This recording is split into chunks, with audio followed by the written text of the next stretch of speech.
오늘은 사도행전 6장 4절의 말씀으로 깨달음을 나누겠습니다.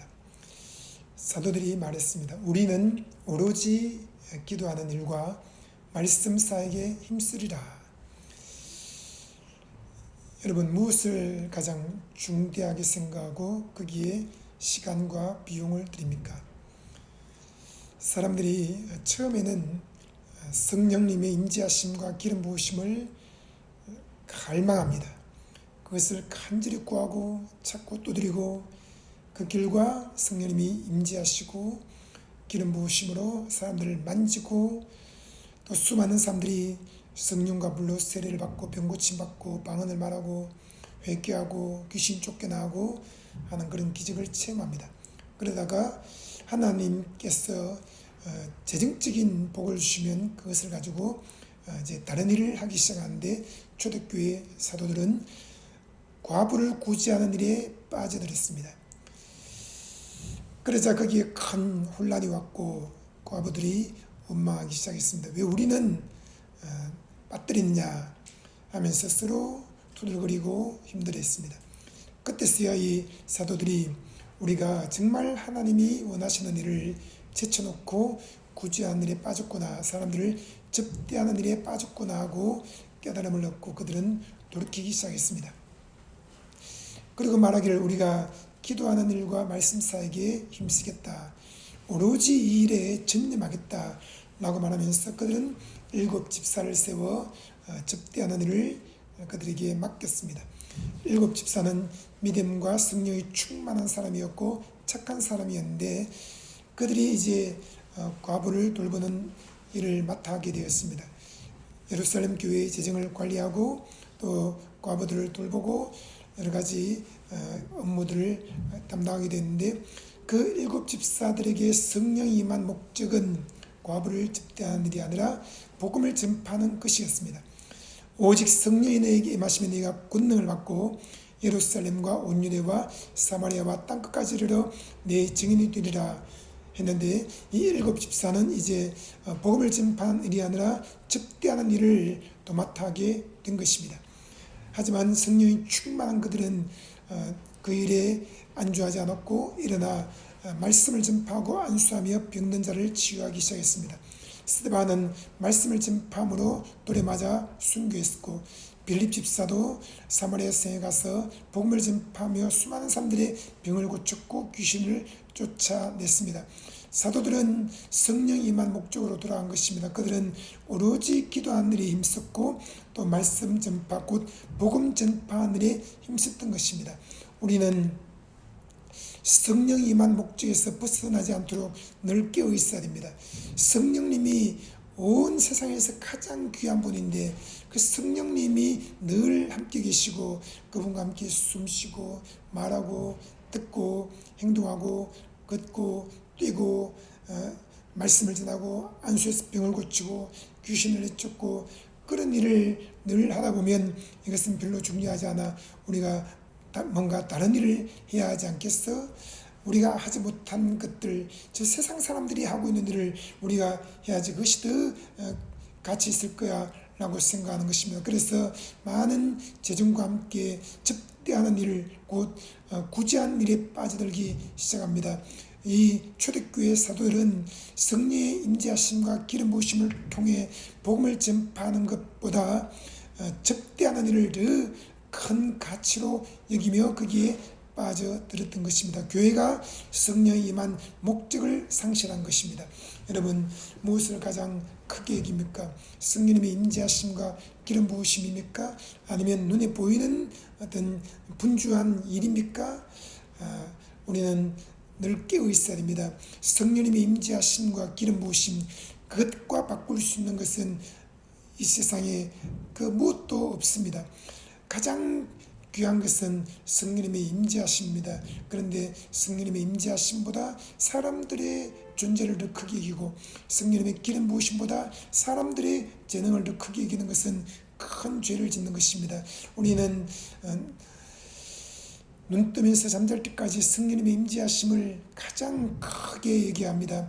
다윗은 그랬습니다. 내가 항상 여호와를 내 앞에 모시며 내가 항상 내 앞에 계신 주를 배웠으며 그가 내 우편에 계심으로 내가 요동치 아니하리이다. 그리고 성령님을 주인으로 존중히 모시며 성령님과 함께 모든 일을 처리했던 것입니다. 여러분, 우리는 성령님의 임재하심과 기름 부으심을 가장 큰 재산으로 여겨야 할 것이며 그것과 다른 그 무엇도 바꾸지 않도록 조심해야 하는 것입니다. 여러분, 기도하는 시간과 다른 무엇을 바꾸었습니까? 성령님의 임재하심과 다른 무엇을 바꾸었습니까? 또 하나님의 말씀을 전파하는 것과 다른 무엇을 바꾸었습니까? 다시 그것을 회복하십시오. 우리가 하나님 앞에 앉아서 예배하는 것, 기도하는 것, 말씀을 듣는 것, 또 찬양하는 것, 이것이 얼마나 귀한 줄 알아야 됩니다. 예수님께서 나사로의 집에 갔을 때 마르다와 마리아가 있었습니다. 그런데 마르다는 분주하게 돌아다니며 또 자기가 가진 재능을 가지고 열심히 요리를 하고 땀 흘리면서 일하고 있습니다. 그런데 마리아는 예수님의 발 앞에 엎드려 말씀을 듣고 있었습니다. 마르다는 분노하면서 예수님께 말했습니다. 예수님, 제 동생이 저렇게 예수님 발 앞에 앉아 있는 것을 가만두고 보십니까? 저를 저에게로 보내셔서 제가 하는 일을 돕게 하소서. 그때 예수님께서 말씀했습니다. 마르다야, 마르다야, 내가 많은 일로 염려하고 근심하나 몇 가지만 하든지 혹 한 가지만이라도 족하느라 마리아는 이 좋은 편을 택하였으니 결단코 빼앗기지 아니하리라. 여러분, 마리아가 택한 것은 마르다가 하는 일보다 조금 더 좋은 것이 아닙니다. 마르다가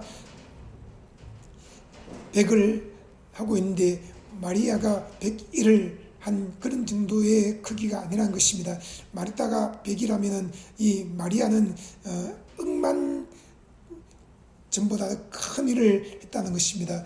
하나님께서 우리에게 뭔가를 비교하실 때는 조금 더 큰 비교를 하는 것이 아닙니다. 우리가 율법의 행위로 의로워진다, 그런데 믿음으로 의로워진다는 것, 이것이 새로운 법이다라고 할 때 그것은 1이나 2 정도의 조금 더 큰 법을 말하는 것이 아니라 억만배나 큰 법을 말하고 있는 것입니다. 또 하나님 오실 때 더 큰 일을 했다고 할 때는 1이나 2 정도의 조금 더 큰 일을 한 것이 아니라 억만배나 큰 일을 했다는 것입니다. 예수님 발 앞에 엎드려서 말씀을 듣는 것, 그분과 친밀하게 교제를 나누면서 대화하는 것, 이것은 여러분 우리가 땀 흘리면서 일하는 것보다 억만배나 큰 일입니다. 이스라엘 백성들이 430년 동안 애굽에서 노예로 살면서 그들이 죽으라고 일한 것들, 벽돌을 쌓아 올리고 큰 성을 짓고 그렇게 하면서 생계를 유지한 것보다 그들이 애굽에서 나와서 광야의 길을 걸을 때에 하나님께 엎드려 예배한 것이, 그것이 1이나 2 정도의 조금 더 큰 것이 아니라 억만배나 큰 일인 것입니다.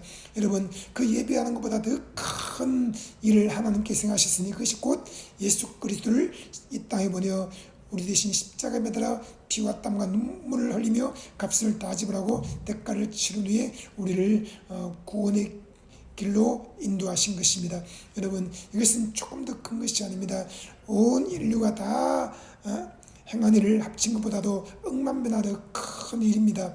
여러분, 하나님의 큰 일을 우리가 믿어야 합니다. 그리고 우리가 하나님께 나와서 기도하는 것, 말씀을 듣는 것, 또는 찬송하고 또 하나님께 감사하는 것, 이것은 사람들이 할 수 있는 모든 육체 행위보다 억만배나 더 큰 하나님의 은혜에 반응하는 것이고 하나님께 경배하는 것이고 그분께 우리의 마음을 표현하는 것입니다. 이 예배하는 것을 다른 무엇과도 비교해서는 안 될 것입니다. 예배가 뭐 중요해, 내가 주방에서 일하는 것이나 예배하는 것이나 조금 차이가 날 뿐이야, 그렇게 표현하면 안 된다는 것입니다. 여러분, 백부장이 예수님께 나와서 말씀을 들었습니다.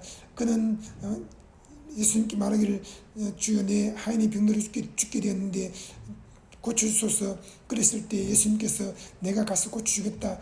그러자 백부장이 뭐라고 했습니까? 오시지 않아도 됩니다. 말씀만 하옵소서. 그러면 내 하인이 낫겠습니다. 여러분, 이 예수님의 말씀 한마디가 그 백부장의 하인의 병을 완전히 치료할 만큼의 큰 능력이 있다는 것입니다.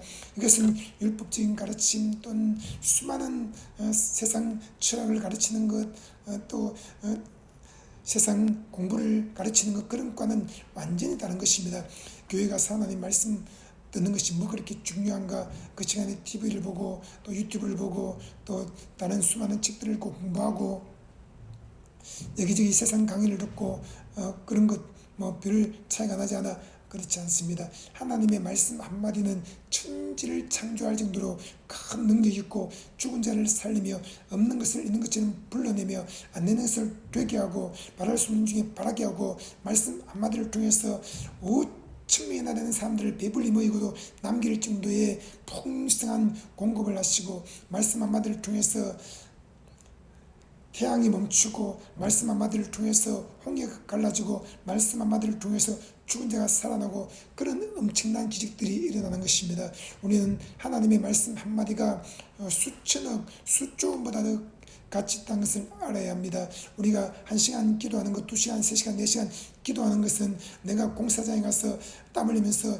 일하는 수만 시간보다 귀하다는 것을 알아야 됩니다. 우리는 이 영적인 가치, 하나님의 은혜에 대한 가치, 하나님의 말씀에 대한 가치, 이것을 정말 크게 여겨야 됩니다. 이것은 조금 더 큰 것, 조금 더 큰 것이 아니라 억만 배나 큰 가치가 있다는 것을 알고, 우리가 하나님이 은혜로 주신 것들을 이 세상에 눈에 보이는 만물과 비교하면서 그것을 바꾸는 일은 없어야 할 것입니다. 예수님께서 말씀했습니다. 너희가 나와 및 복음을 위해서